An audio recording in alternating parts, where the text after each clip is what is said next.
pagi hari ini. Amen. Kami rindu Bapa, Engkau Tuhan pakai mereka luar biasa Tuhan. Amen. Di masa mudanya ini Tuhan, biarlah kehidupan mereka dipergunakan untuk guna hormat kemuliaan bagi Tuhan. Apapun menjadi, haleluya, persoalan masalah dalam hidupnya, masa depan mereka Tuhan indah bersama dengan Tuhan. Terima kasih Bapa yang baik. Terima kasih Tuhan. Di saat pemberitaan firman Tuhan, ada suatu oknum, yaitu kuasa kegelapan yang coba-coba mengalihkan perhatian kami, mengganggu setiap konsentrasi kami. Tetapi kami bersatu hati di tempat ini. Setiap kuasa yang tidak bersumber daripada Tuhan Yesus, kami akan kalahkan, kami usir, patah hancurkan dalam nama Tuhan Yesus Kristus. Dalam nama Tuhan Yesus Kristus, kami hanya izinkan kuasa-Mu, Roh Tuhan bekerja di tempat ini, di setiap hati kami pribadi lepas pribadi. Berbicaralah Bapa bagi kami pada saat pagi hari ini. Kami sambut kebenaran firman Tuhan dengan penuh ucapan syukur. Dalam nama Tuhan Yesus Kristus, haleluya, amin. Silakan duduk jemaat Tuhan, saya serahkan kepada keduanya.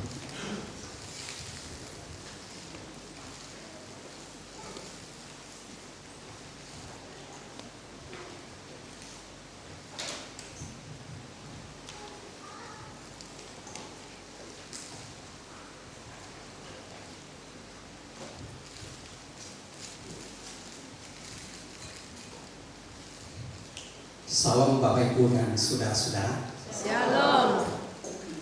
Pertama-tama kami sekeluarga menyampaikan ucapan Selamat Natal tanggal 25 Desember 2024 dan selamat menyongsong tahun baru tanggal 1 Januari 2025. Kita tidak mengerti bagaimana kondisi di tahun yang baru, tetapi satu hal yang harus menjadi pengharapan kita, yang menjadi kerinduan kita adalah bersama-sama dengan Tuhan. Amin. Kalau Dia bersama-sama dengan kita, situasi apapun yang akan kita hadapi tidak akan memgoyahkan iman kita. Amin. Saya sampaikan ucapan terima kasih kepada Ibu Gembala yang pagi ini mempercayai saya untuk menyampaikan firman Allah.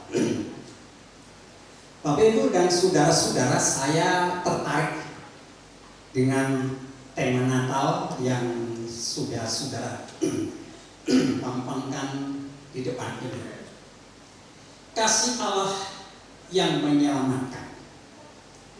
Kasih Allah yang menyelamatkan. Saudara-saudara, saudara diselamatkan bukan karena saudara orang baik, Amin. bukan karena saudara orang yang benar, Amin. bukan karena saudara orang yang mungkin lebih benar atau lebih baik daripada yang lain. Amin. Tetapi saudara diselamatkan karena Allah mengasihi saudara-saudara. Haleluya. Amin. Amin. Allah melihat saudara dan saya ini orang yang tertindih beban berat. Kita semuanya ini saudara terkungkung, tertindas, tertindih dengan segala dosa kita. Tertimpa murka Allah. Demikian juga kita tidak memiliki pengharapan apapun di masa yang akan datang. Oleh karena dosa, kita semuanya akan binasa. Amin. Oleh karena dosa, kita semuanya akan terhilang untuk selama-lamanya. Amin. Tetapi saudara-saudara, Allah sangat mengasihi kita semua. Dan Allah tidak menghendaki satupun di antara saudara binasa. Amin. Oleh karena itu, Allah mau menyelamatkan saudara. Sekali lagi, bukan karena kebaikan saudara, bukan karena perbuatan atau usaha atau jasa-jasa saudara, tetapi karena Allah mengasihi saudara dan saya. Amin. Kalau Allah tidak mengasihi, maka Allah akan membiarkan saudara binasa untuk selamanya. Tapi karena Allah mengasihi saudara dan saya, maka Dia tidak membiarkan kita berjalan menuju ke dalam kebinasaan. Amin. Tetapi walaupun Allah mengasihi saudara-saudara, tidak secara instan atau tidak secara frontal Allah menyelamatkan saudara.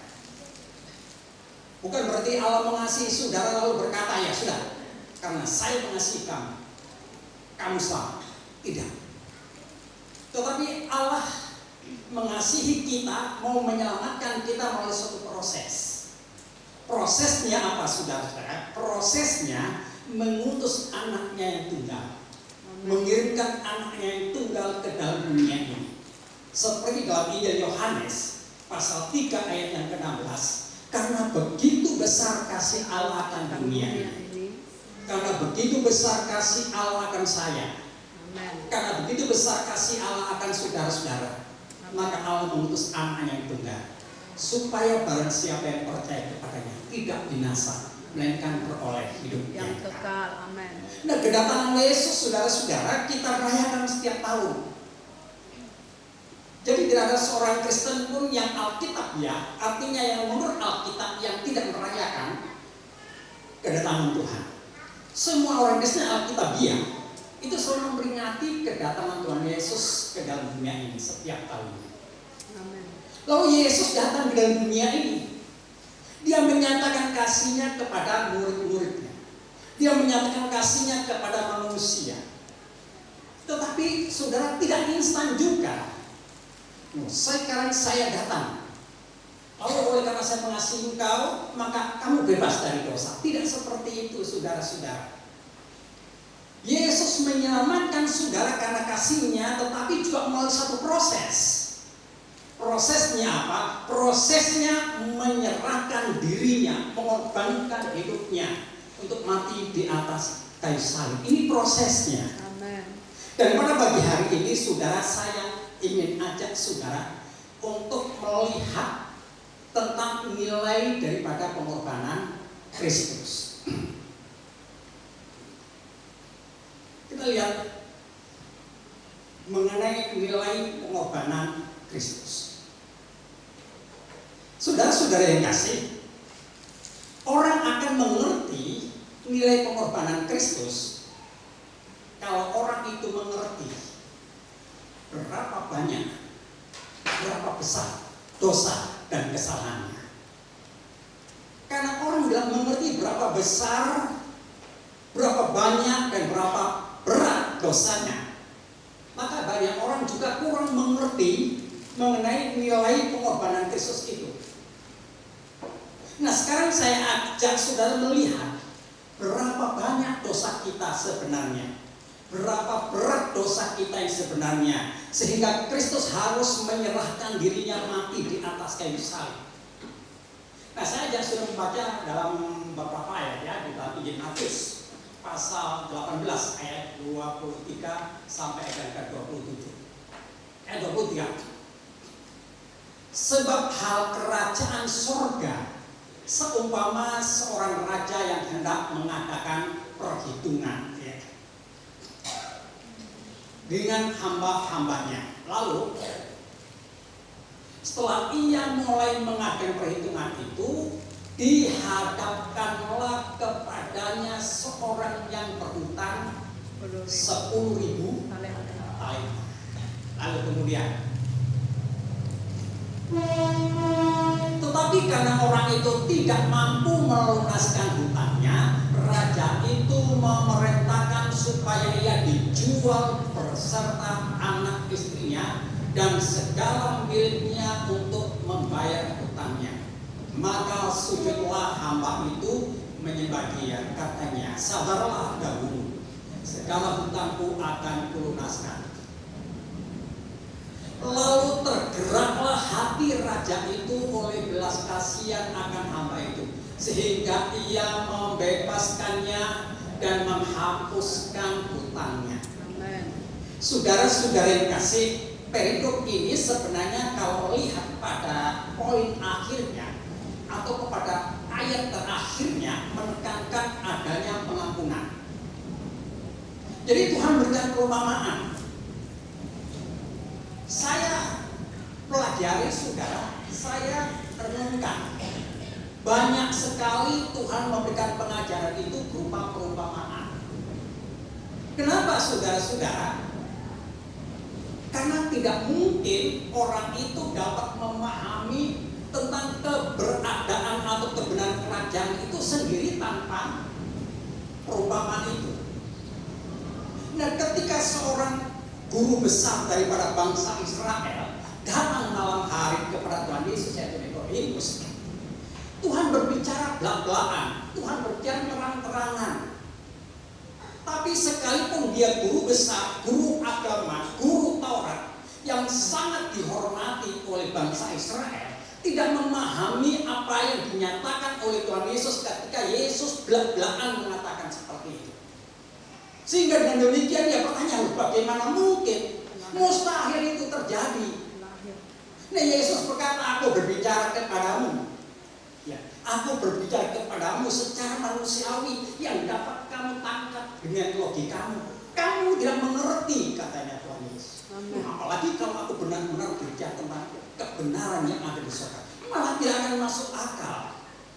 Jadi saudara-saudara yang kasih, perumpamaan itu disampaikan, diajarkan oleh Tuhan Yesus kepada murid-muridnya, kepada orang banyak, supaya lewat perumpamaan itu mereka sudah memiliki gambaran yang jelas bahwa kerajaan surga itu seperti ini. Nah, dalam perumpamaan ini saudara-saudara, Tuhan Yesus berkata bahwa hal kerajaan surga itu seumpama seorang raja yang akan mengadakan perhitungan kepada hamba-hambanya. Setelah ia mulai mengadakan perhitungan, maka diperhadapkanlah seorang hamba yang mempunyai hutang 10.000 talenta.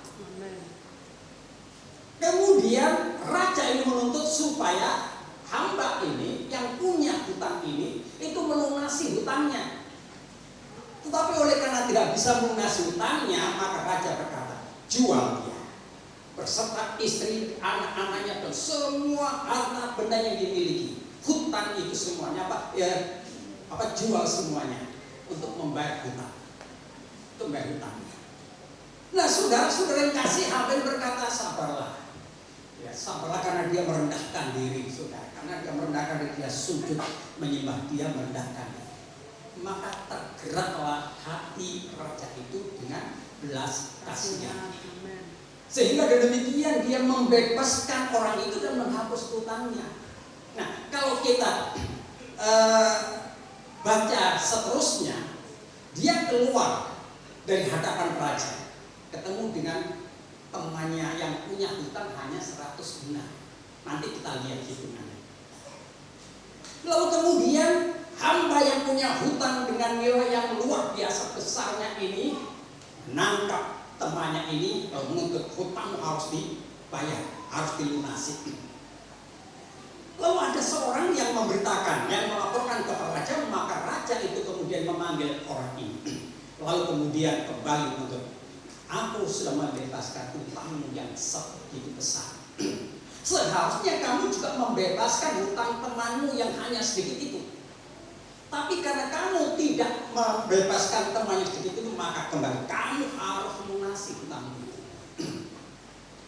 Lalu pada poin yang terakhir di situ Tuhan menekankan, demikianlah akan diperlakukan kepadamu kalau kamu tidak mengampuni. Jadi ayat ini atau perikop ini memang kalau saudara lihat itu berbicara tentang pengampunan. Tetapi kalau saudara baca ayat-ayat yang saya kutip tadi, maka saudara akan melihat berapa berat, berapa besar dosa dan kesalahan saudara-saudara. Nah, disebutkan di situ saudara-saudara, hamba ini punya hutang berapa tadi? 10.000 talenta. Mari kita perhitungkan, ya. Nilai daripada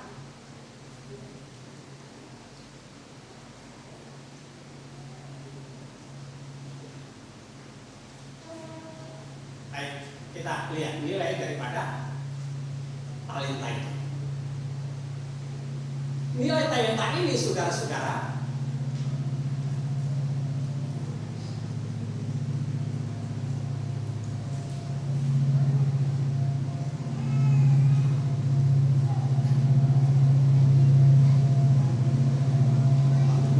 yang pertama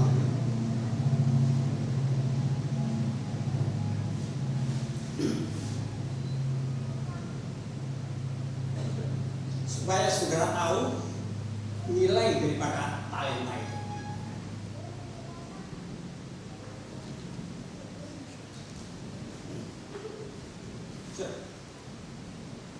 Ya. Nah, nilai daripada talenta itu saudara, satu talenta, perhatikan baik-baik. Satu talenta itu kalau ditukar dengan dinar itu jumlahnya 6.000 dinar. Satu talenta itu 6.000 dinar. Nah, kalau 1.000 talenta jumlahnya berapa?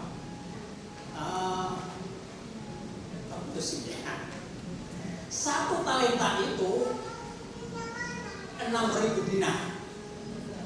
Kalau 1.000 talenta itu sama dengan 6 juta dinar. Sebab apa? Sebab 1.000 kali 6.000. Jadi berarti 6 juta dinar. Nah, kalau 10.000 talenta berapa? 60 juta. 60 juta. Ada campuran. Nah, ya.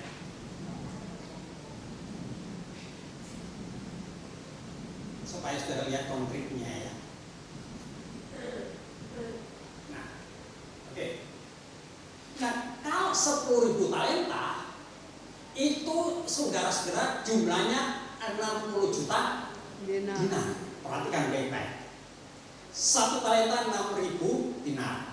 1.000 talenta 6 juta dinar. 10.000 talenta itu 60 juta dinar. Nah, sekarang 1 dinar itu upah untuk 1 hari kerja. 1 dinar. Pada masa itu orang bekerja dari jam 7 pagi sampai jam 5 itu upahnya 1 dinar. Lalu kemudian kalau 60 juta dinar berarti upah kerja untuk berapa hari? Untuk upah kerja 60 juta hari kerja. Nah, sekarang saudara-saudara kita lihat siapa yang mampu bekerja 60 juta? 60 juta hari. Perhatikan baik-baik. Sekarang usia kita ini berapa?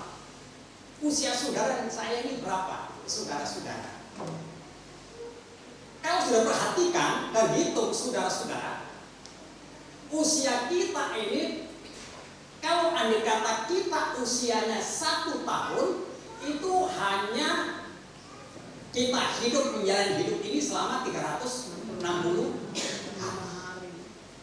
Lalu andai kata kita hidup 100 tahun, andai kata saudara dan saya hidup 100 tahun, hari-hari yang sudah jalani berapa ribu tahun? Berapa ribu hari? Yaitu 36.500 hari. Itu kalau 100 tahun. Nah, kemudian kalau umpamanya kita memiliki hidup selama 1.000 tahun, kita baru saudara menjalani hari-hari itu 365.000 hari. Itu belum sampai 1 juta, saudara, belum sampai 1 juta hari. Nah, sedangkan Tuhan berkata bahwa hutang hamba ini itu 60 juta hari. Artinya tidak ada seorang pun yang dapat menjalani, saudara-saudara, kehidupan selama 60 juta hari. Nah, mari kita pikirkan saudara-saudara, apakah Tuhan berkata begini asal ngomong? Apakah Tuhan berkata begini saudara-saudara asal nyeplok saja? Saya yakin dan tidak pernah bimbang bahwa kalau Tuhan berbicara tentang kerajaan surga, Dia berbicara bukan hasil daripada hayalannya. Karena apa? Karena memang Dia berasal dari surga. Jadi kalau Dia berbicara tentang kerajaan surga, memang Dia berhak, Dia punya wewenang berbicara tentang kerajaan surga, sebab memang sebelum Dia menjelma menjadi manusia itu, Dia ada di dalam kerajaan surga. Demikian juga kalau Dia berbicara tentang perumpamaan, Yesus mau mengungkapkan hal-hal yang tidak mungkin dapat dipahami oleh manusia. Dia mau mengungkapkan hal-hal kebenaran yang tidak dapat dipahami, dimengerti oleh manusia. Itu sebenarnya dia berikan berupa perumpamaan-perumpamaan. Saya percaya bahwa Yesus berkata hamba ini punya hutang 10.000 talenta atau 60 juta hari kerja. Itu memang Yesus berbicara demikian. Itu kebenaran saudara-saudara, bukan asal ngomong. Dia bukan asal keluar dari mulutnya kata-kata seperti, tetapi ini memang merupakan kebenaran. Andai kata seseorang itu dilahirkan, saudara, sejak lahir hari pertama bekerja sampai kemudian 1000 tahun, andai kata dia berbuat baik terus, hidupnya selama 1000 tahun berbuat baik terus, itu masih belum mampu untuk membayar penebusan itu, membayar hutang itu. Amen. Jadi kita berdosa kepada Allah sama dengan kita berhutang kepada Allah. Amen. Dan hutang kita kepada Allah bukan kecil, saudara-saudara. Hutang saudara dan saya ini bukan hutang yang kecil, tapi hutang kita kepada Allah hutang yang terlalu besar, yang mustahil dapat saudara lunasi. Amen. Yang mustahil dapat saudara kerjakan kemudian saudara bayar, tidak mungkin. Amen. Nah, itulah sebabnya dalam kitab Mazmur, ya, dalam Mazmur pasal 49, coba perhatikan baik-baik. Tidak seorang pun, perhatikan, tidak seorang pun membebaskan dirinya, dapat membebaskan dirinya atau memberikan tebusan kepada Allah ganti nyawanya. Tidak ada seorang pun, siapapun mereka. Amen. Sebab apa? Perhatikan, karena terlalu mahal harga pembebasan nyawanya. Terlalu mahal dan tidak memadai untuk selama-lamanya. Amen. Saudara-saudara yang kasih, pemazmur ini juga menyatakan ketika dia dibukakan hatinya oleh Roh Kudus, ketika disingkapkan dan dijelekkan matanya Roh Kudus, maka dia dapat melihat betapa mahal nyawa manusia itu. Amen. Betapa besar nilai manusia itu, menilai nyawa manusia. Nah, nilai yang sangat besar, nilai yang sangat mahal yang kita miliki ini sudah terjual ke dalam dosa dan akan binasa untuk selama-lamanya. Amen. Dan manusia tidak dapat membebaskan dirinya. Manusia tidak dapat menebus nyawanya. Kenapa? Karena terlalu mahal harga pembebasan nyawa ini. Amen. Terlalu mahal harga penebusan nyawa ini, terlalu mahal. Jadi kalau Yesus berkata bahwa hutang manusia 60 juta hari kerja, itu memang benar-benar demikian. Dan pemazmur juga menyatakan tidak mungkin ada seorang pun, tidak mungkin ada seorang pun yang mampu membayar harga penebusan nyawa itu. Kenapa? Karena terlalu mahal harganya. Terlalu mahal. Amen. Amen. Nah, kalau saudara dan saya tidak dibebaskan, kalau saudara dan saya tidak dilepaskan, kalau saudara dan saya tidak diselamatkan, maka saudara akan binasa untuk selama-lamanya. Amen. Tetapi masalahnya adalah bagaimana di hutang yang terlalu besar, mustahil dapat kita lunasi itu. Bagaimana mungkin kita dapat diselamatkan, dibebaskan dari hukuman yang akan datang dengan bayaran yang harganya sangat mahal? Bagaimana mungkin? Itulah sebabnya, saudara-saudara, Yesus datang ke dalam dunia ini. Yesus datang ke dalam dunia ini karena dia tahu persis tidak ada kekayaan emas perak seberapa banyak yang dapat membebaskan nyawa manusia. Amen. Tidak ada seorang pun juga yang dapat untuk membebaskan nyawanya sendiri. Dan Yesus tahu satu-satunya harga yang harus dibayar untuk membebaskan nyawanya, dia sendiri harus turun dari surga. Amen. Kalau andai kata manusia dapat ditebus dengan kekayaan, saya pikir bahwa Yesus lebih mudah menciptakan kekayaan, memberikan kepada suatu kekayaan yang berlimpah-limpah supaya sudah mampu menebusnya. Tapi Yesus berkata begini, apa gunanya seseorang memperoleh seluruh dunia ini? Apa gunanya? Tapi tidak dapat menebus nyawanya. Amen. Nah, apa gunanya kekayaan? Apa gunanya harta benda? Apa gunanya segala sesuatu yang ada di dunia ini kalau itu tidak dapat menebus nyawa kita? Amen. Satu-satunya jalan Karena Allah sangat mengasihi saudara. Dan Yesus sangat mengasihi saudara. Karena Dia sangat mengasihi kita. Dia tidak membiarkan kita binasa. Dia tidak membiarkan kita untuk terhilang selama-lamanya. Itu sebabnya Dia rela mengorbankan dirinya mati di atas kayu. Saudara-saudara yang kasih, seperti yang saya katakan, Yesus menyelamatkan saudara bukan secara frontal atau secara instan. Ya, saya datang dalam dunia menyelamatkan kamu, sekarang kamu selamat. Tidak, tapi melalui pengorbanannya di atas kayu salib. Dulu pernah saya sampaikan kepada saudara bagaimana pergumulan Yesus yang luar biasa ketika Dia berada di kediaman Getsemani dan melihat penghukuman yang akan jatuh menimpa di dunia ini, yang akan jatuh menimpa manusia. Dia harus tanggung. Di dalam Matius sudah ada.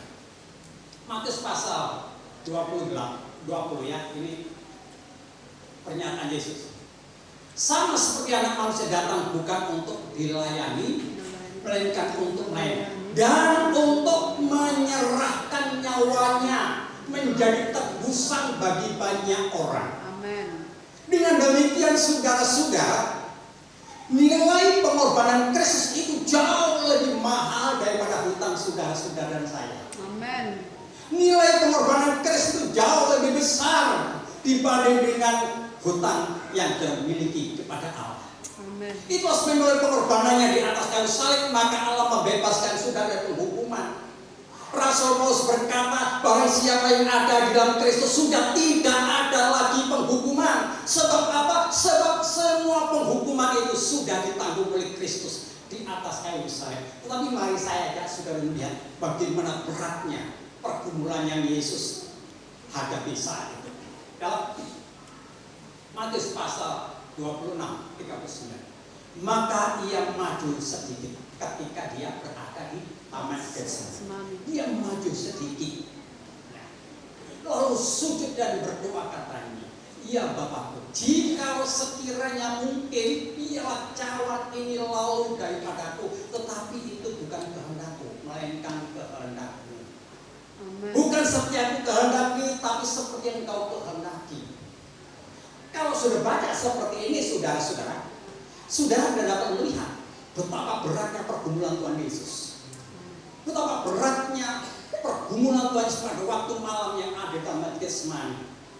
Tetapi mari kita akan lihat dalam Injil Lukas. Dalam Injil Lukas pasal 20, yaitu 22 ayat 41 sampai 44. Kemudian Ia menjauhkan diri dari mereka, kira-kira sepelempar batu jaraknya.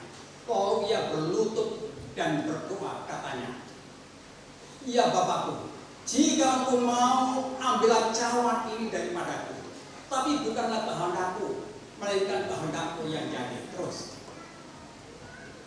maka seorang malaikat, perhatikan baik-baik, seorang malaikat dari langit menampakkan diri kepadanya untuk memberikan kekuatan kepadanya. Ayat 44. Ia sangat ketakutan dan makin bersungguh-sungguh berdoa. Terus di situ dikatakan peluhnya menjadi seperti titik-titik darah, ya, bertetesan ke tanah. Amin. Peluhnya menjadi seperti titik-titik darah, bertetesan ke tanah. Saudara-saudara, pernyataan ini itu menimbulkan kontroversi. Sebagian orang berkata ini hanya merupakan lambang saja. Tapi yang lain berkata ini memang merupakan pengalaman yang sesungguhnya, pengalaman ilmiah. Seorang dokter, yaitu Lukas ini, melihat dan pasti, melihat dengan jelas hal-hal yang menurut medis itu memang pernah terjadi. Amin. Dalam pengertian medis, saudara-saudara, keringat yang berdarah atau keringat yang bertetesan ke tanah seperti darah ini, dalam istilah medis menggunakan kata hematidrosis. Nah, hematidrosis itu, kita baca sini. Hematidrosis itu adalah istilah medis yang dipakai untuk menyatakan keringat seseorang mengalir keluar disertai dengan darah. Hal ini disebabkan karena kelenjar keringat ibunya. Dikelilingi oleh pembuluh darah kecil yang dapat menyempit, kemudian bisa melebar hingga pecah, yang menyebabkan darah mengalir ke kelenjar keringat. Lalu apa yang menjadi penyebabnya? Penyebab hematidrosis adalah pergumulan batin yang sangat berat, yang amat sangat berat, disertai dengan teriakan, dengan suara nyaring. Pengalaman hematidrosis ini sangat langka. Sepanjang sejarah hanya ada 3 orang mengalami hematidrosis, termasuk Tuhan Yesus. Amin.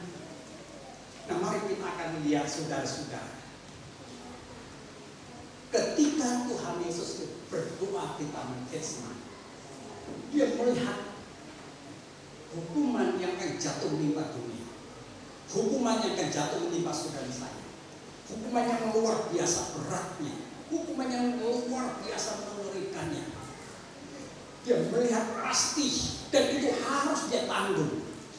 Dia berdoa, ya Bapa, sekiranya mungkin biarlah cawan dalam perkara. Dalam Injil Lukas dikatakan, karena melihat begitu beratnya saudara hukuman yang dia harus tanggung, dia berdoa dengan sungguh-sungguh sampai keluar keringat, sampai pembuluh darah pecah dan masuk ke dalam kelenjar keringat, sehingga demikian keringatnya itu bertitik-titik seperti tetesan darah. Saudara-saudara, kita mungkin tidak pernah berpikir ketika dia ada di Taman Getsemani. Ketika dia berada di Getsemani, di Taman Getsemani, dia berdoa dengan sungguh-sungguh. Dia berteriak dengan suara nyaring. Dia berteriak dengan suara nyaring. Dia berteriak dan keluhan-keluhan yang luar biasa. Sampai saudara-saudara pembuluh darah ini pecah. Dia mengalami suatu pergumulan yang luar biasa. Dia mengalami suatu tekanan luar biasa. Dia mengalami suatu beban yang luar biasa, yang amat berat, luar biasa. Karena bahkan dia harus mati. Dia harus menanggung hukuman itu. Dia harus menanggung murka Allah yang sangat jatuh kepada manusia ini. Tapi dia harus tanggung itu sebabnya ketika besoknya saudara, dia harus menghadapi kenyataan malam pergumulan yang penuh luar biasa. Pergumulan yang luar biasa beratnya. Pada masa itu saudara-saudara, dikatakan Yesus itu berdoa dengan sungguh-sungguh sampai keluar keringat. Kalau andai kata saat itu saudara-saudara cuacanya panas, mungkin tidak terlalu heran kalau Kristus itu berdoa kemudian sampai keluar keringat. Tapi menurut kenyataannya saudara, ketika Yesus berdoa Taman Getsemani itu pada cuaca yang sangat dingin. Itu cuaca yang sangat dingin. Tetapi di tengah-tengah situasi yang sangat dingin, cuaca yang sangat dingin, dia berdoa dengan sungguh-sungguh. Dia berdoa sampai keluar keringat dan lihat keringatnya itu seperti titik darah. Sebagai manusia, saudara, dia merasa lemah tak berdaya. Dia menghadapi situasi dan kondisi seperti itu, dipenuhi dengan ketakutan, dipenuhi dengan pergumulan yang berat. Sehingga harus datang seorang malaikat untuk membela dia, untuk memberikan kekuatan. Nah, di dalam Ibrani saudara-saudara, dalam Ibrani pasal 5 ayat 7, saudara perhatikan ini. Dalam hidupnya sebagai manusia, ia telah mempersembahkan doa dan permohonan dengan ratap tangis dan tumpah. Dalam bahasa Yunani, teriakan yang nyaring dengan tetesan-tetesan air mata, dengan alun air mata, teriaknya nyaring dengan tetesan-tetesan air mata kepada Dia yang sanggup menyelamatkan dari maut, dan karena kesalehannya ia selalu didengarkan. Saudara-saudara yang kasih, Yesus yang kita percaya ini, Yesus memiliki 2 karakter. Dia memiliki 2 sifat, yaitu sifat ilahi. Karena dia memiliki sifat ilahi, itulah sebabnya dia sanggup mengerjakan mujizat-mujizat. Tidak ada yang mustahil bagi dia. Orang yang buta sejak lahir mula hanya berkata, terbuka Efata, kemudian dia terbuka, bisa melihat. Orang yang dirasuk setan dan berkata, setan keluar kamu, setan tunduk. Setan tahu kepada perintah Yesus. Amen. Demikian juga ketika ada pesta perkawinan di kota Kana, Yesus mengubah air menjadi air anggur. Orang-orang lumpuh dibangunkan. Gelombang laut yang dahsyat dengan badai yang luar biasa, Yesus perintahkan tenang.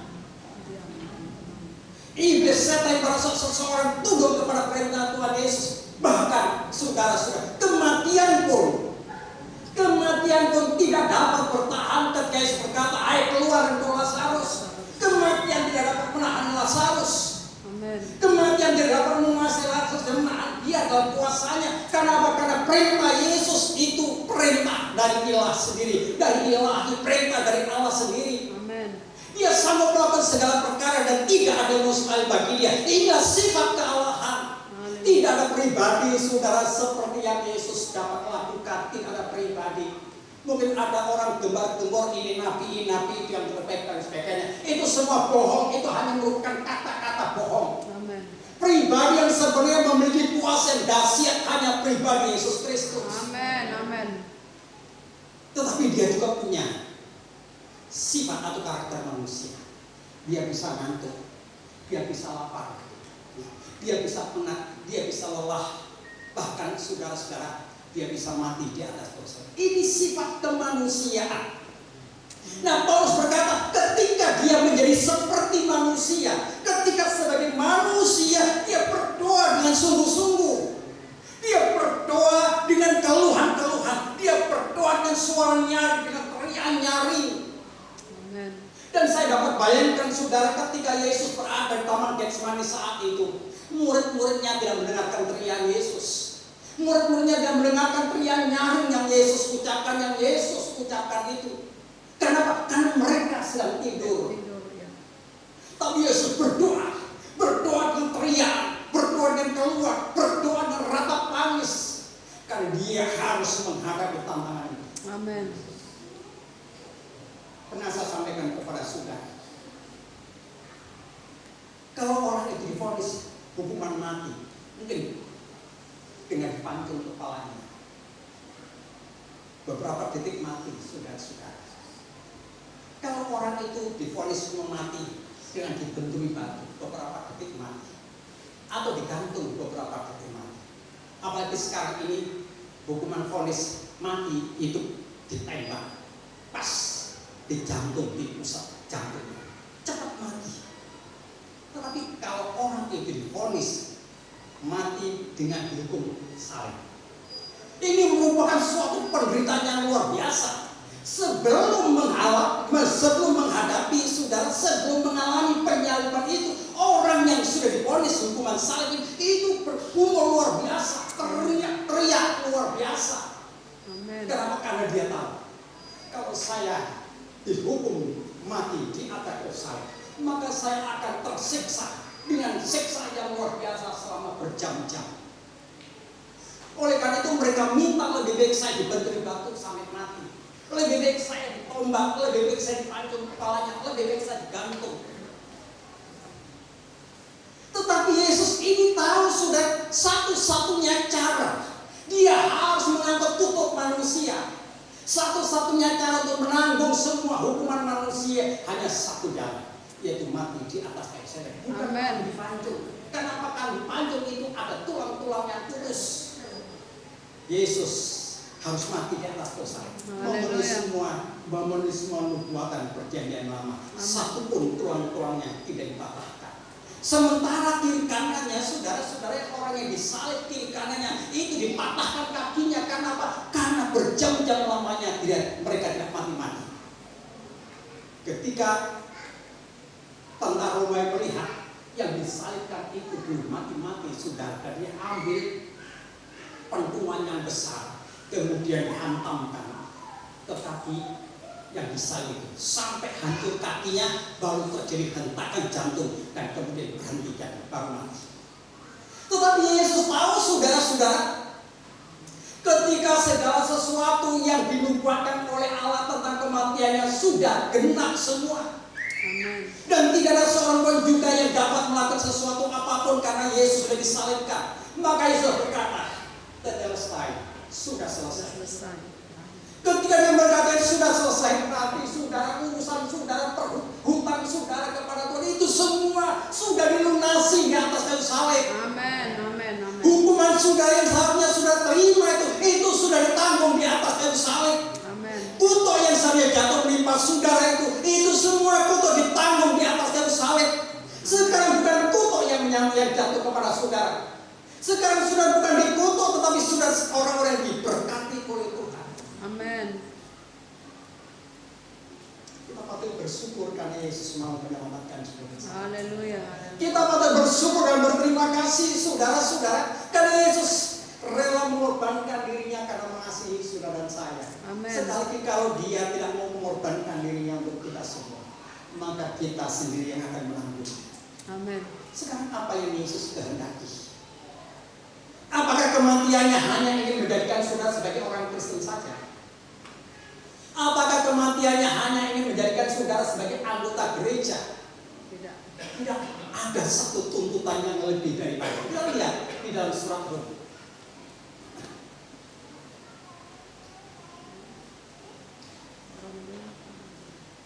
Surat Rum.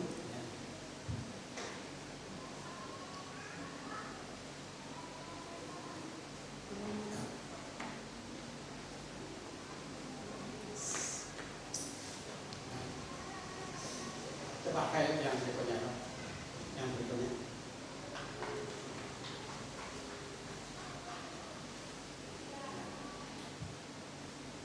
Nah.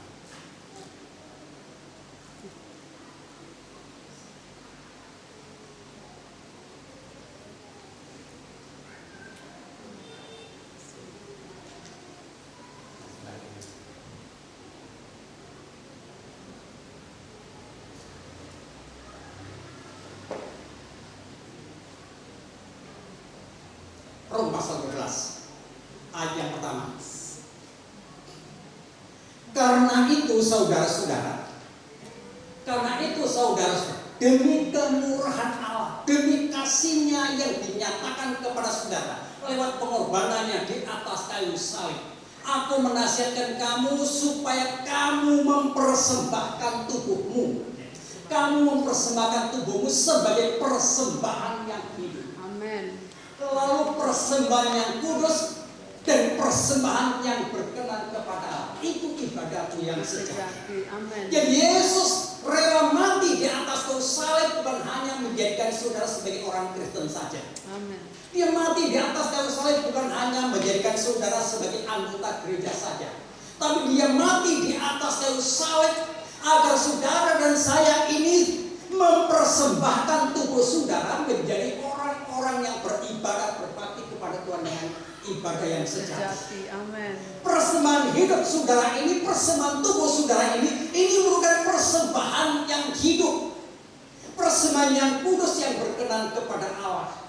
Kalau dulu sudah menggunakan tubuh saudara untuk melakukan segala macam kejahatan, kalau dulu sudah pergunakan mulut ini untuk mengucapkan kata-kata yang najis, kata-kata kotor, kata-kata jahat. Kalau dulu sudah menggunakan mata ini untuk melihat kesalahan-kesalahan orang lain. Kalau dulu sudah menggunakan tangan untuk mengerjakan perkara-perkara yang jahat. Tetapi ketika saudara mempersembahkan tubuh saudara kepada Allah, maka saudara pakai mata ini untuk memandang pada salib Kristus, Amen. memandang tentang kasih-Nya, memandang dengan kemurahan-Nya, Amen. memandang pribadi-Nya, pribadi yang penuh kemuliaan. Amen. Tangan yang kita pakai ini saudara, kita pakai untuk melayani Dia. Amen. Selama Tuhan masih kasih kesempatan kepada saudara, selama Tuhan masih kasih nafas hidup kepada saudara, Amen. pergunakan tangan ini, Amen. pergunakan tangan ini untuk melayani. Haleluya. Pergunakan tangan ini untuk melayani Dia dengan penuh kasih. Amen. Demikian juga saudara-saudara, ketika saudara diselamatkan, pergunakan kaki saudara ini untuk berjalan menjadi saksi Tuhan. Amen. Seluruh kehidupan kita ini kita mempersembahkan kepada Tuhan. Kenapa? Karena Tuhan bukan hanya menebus nyawa saudara saja. Amen. Dia tidak menebus nyawa saudara saja.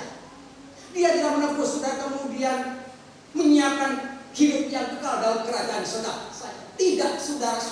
tapi dia juga menebus tubuh saudara ini, menebus tubuh kita ini. Oleh karena Paulus berkata, muliakanlah dia, muliakanlah Tuhan, muliakanlah dengan tubuhmu. Amin. Kalau dulu kita melayani dosa dengan penuh sukacita, kalau dulu kita melayani perkara-perkara jahat, kita pergunakan anggota-anggota tubuh kita menjadi hal-hal yang jahat, mengerjakan hal yang jahat.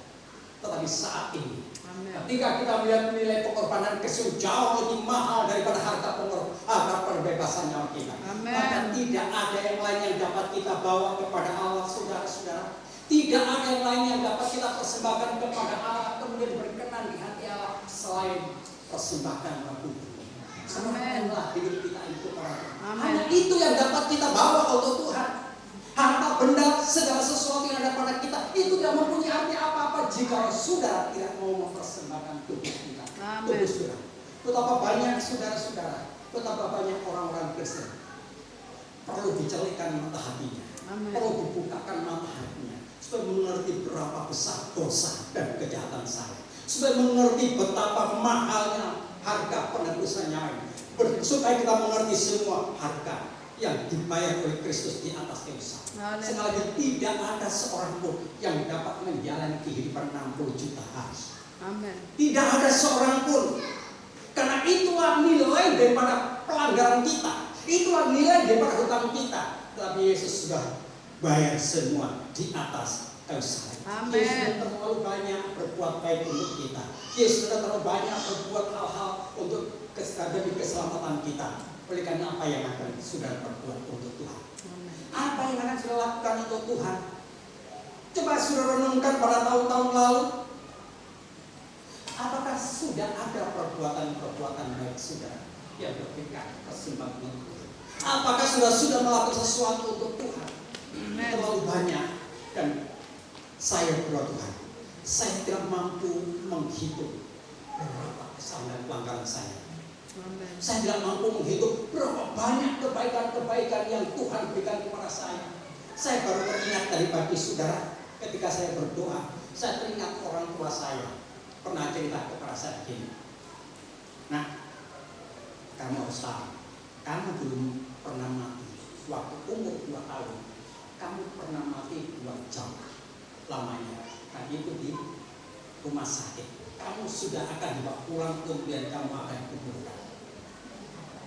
Ketika ambulans sudah sampai saudara-saudara, ternyata kemudian saya mulai mengigau, mulai gerak tangan, dan saat itu kemudian saya hidup kembali. Saya berkata kepada Tuhan, karena Engkau punya rencana yang luar biasa bagi saya Tuhan. Amin. Engkau punya rencana yang luar biasa untuk Engkau kerjakan buat saya. Maka Tuhan Engkau tidak membiarkan kami kemudian hilang untuk selamanya. Engkau sudah menetapkan saya untuk menjadi perkara-perkara yang besar, untuk melakukan perkara-perkara yang besar. Saat ini Tuhan, yang dapat saya lakukan hanya ini, tubuh saya ini. Amin. Kalau pada masa-masa muda saya, Tuhan pakai saya dengan luar biasa, menyatakan mujizat, menyatakan perkara-perkara ajaib, banyak jiwa-jiwa yang saya bawa datang kepada Tuhan. Saya berkata, Tuhan, Engkau masih sanggup pakai saya, Tuhan. Amin. Engkau masih sanggup pakai saya untuk menjadi alat-Mu, Tuhan. Engkau tidak kesulitan menjadikan orang-orang tua lanjut usia menjadi alat-Mu yang besar. Amin. Engkau tidak kesulitan, Tuhan. Sudah masih usia muda, mari sudah serahkan hidup saudara kepada Tuhan. Dia memakai saudara, menyatakan kuasanya kepada jiwa-jiwa yang lain untuk menjadi alat menarik jiwa-jiwa datang kepada Tuhan. Amin. Mari kita bangkit berdiri. Saya akan sudah nyanyikan satu pujian kurnya saja. Terlalu banyak yang Tuhan telah berbuat.